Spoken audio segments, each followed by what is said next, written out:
क्षमा कीजिए महाराज, आने में देर हो गई। भीम, वहां एक पुस्तिका है, उस पुस्तिका में नियम लिखे हुए हैं। उन नियमों को तुरंत याद करो और उन्हें लिखो। और अब जितना समय शेष है उतना ही दिया जाएगा। जो सबसे ज्यादा नियम लिखेगा वो इस प्रतियोगिता का विजेता घोषित कर दिया जाएगा। जी।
रुक जाइए, प्रतियोगिता का समय समाप्त।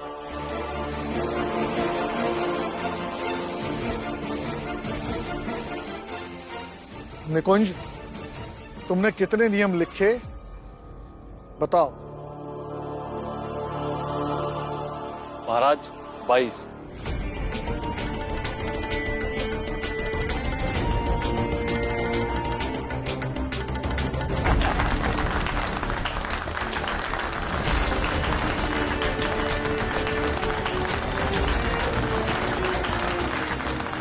भीमराव, तुम भी बताओ।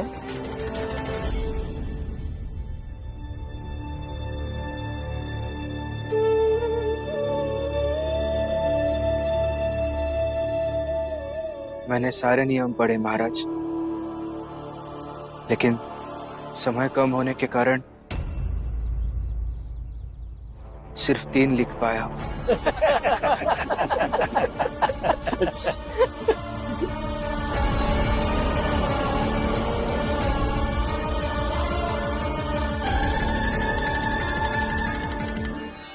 लेकिन आपको आने में देर क्यों हुई? रमा, बाद में पूछते बताते रहना। हम लोग यहाँ इसलिए आए हैं कि छात्रवृत्ति किसको मिलेगी इसकी घोषणा महाराज के मुंह से सुन सके। हाँ महाराज, अब आप निकुंज को विजेता घोषित कर दीजिए ताकि ये प्रतियोगिता समाप्त हो जाए। भीम बेटा, महाराज को बताओ ना, तुम्हें आने में देर क्यों? बताओ।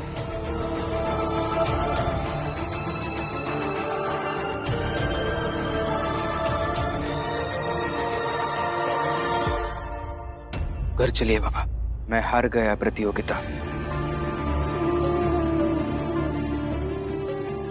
लेकिन भीम बेटा, तुम्हें इतनी देर कैसे हुई? कहाँ रह गए थे? काका, देर क्यों हुई, कैसे हुई, ये सुनने बताने से कुछ फायदा नहीं है। मैं प्रतियोगिता हार गया हूं और हार की कोई दलील नहीं होती। इतना ही सच है कि मैं आगे नहीं बढ़ पाऊंगा। चलिए घर। भीमराव, इतनी जल्दी क्या है जाने की? अभी महाराज विजेता का नाम घोषित करेंगे, सुनकर जा।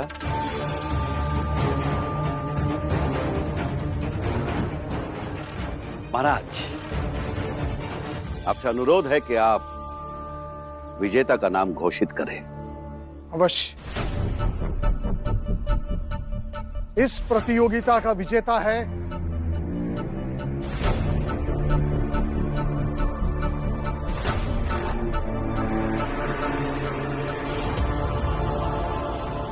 भीमराव अंबेडकर।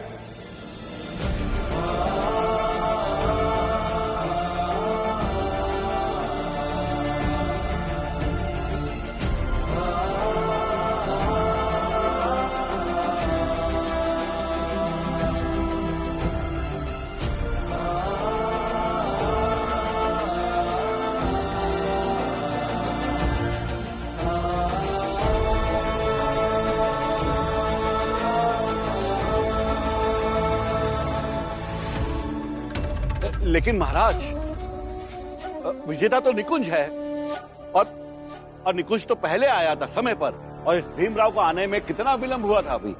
प्रचंड देव, प्रतियोगिता इस बात की नहीं थी कि कौन समय पर आता है, प्रतियोगिता इस बात की थी कि कौन विलंब से आता है।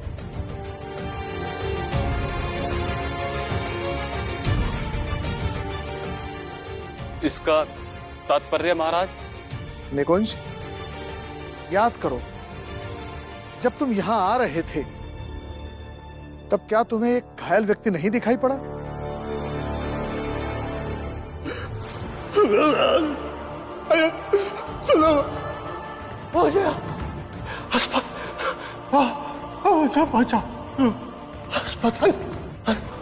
अस्पताल लेकर चलो। मुझे समय पर महाराज के पास जाना है, तुम्हें अस्पताल ले गया तो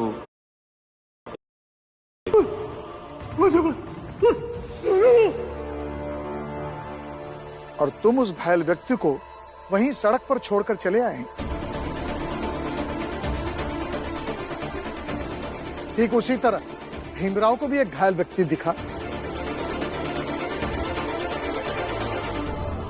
बचाओ, कोई हॉस्पिटल ले चलो, बचाओ, बचाओ, कोई मेरी जान बचाओ, बचाओ, कोई बचाओ मुझे। मैं समय पर नहीं पहुंच पाया तो प्रतियोगिता हार जाऊंगा, लेकिन अगर इन्हें अस्पताल नहीं लेके गया तो मैं मानवता हार जाऊंगा।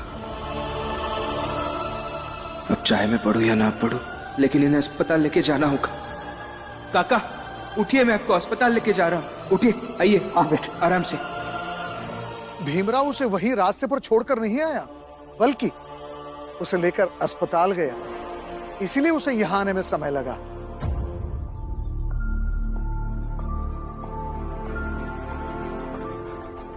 और जो दो अलग अलग व्यक्ति आप दोनों को रास्ते में मिले थे घायल अवस्था में, वो मेरे ही सेवक थे।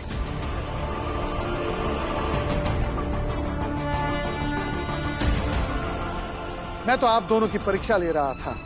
मैं केवल यह जानना चाह रहा था कि आप दोनों की नीयत कैसी है। और भीमराव ने यह साबित कर दिया है कि शिक्षित व्यक्ति विनम्र और मददगार होता है,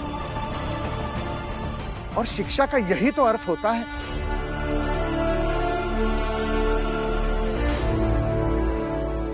नहीं महाराज, मुझसे गलती हो गई महाराज। मुझे भी लोगों का दुख दर्द समझ में आता है। मैं भी मन से बहुत संवेदनशील हूं महाराज। यदि तुम संवेदनशील होते तो उस व्यक्ति को घायल अवस्था में सड़क पर छोड़कर नहीं आते। तो फैसला यह हुआ कि छात्रवृत्ति भीमराव को दी जाए।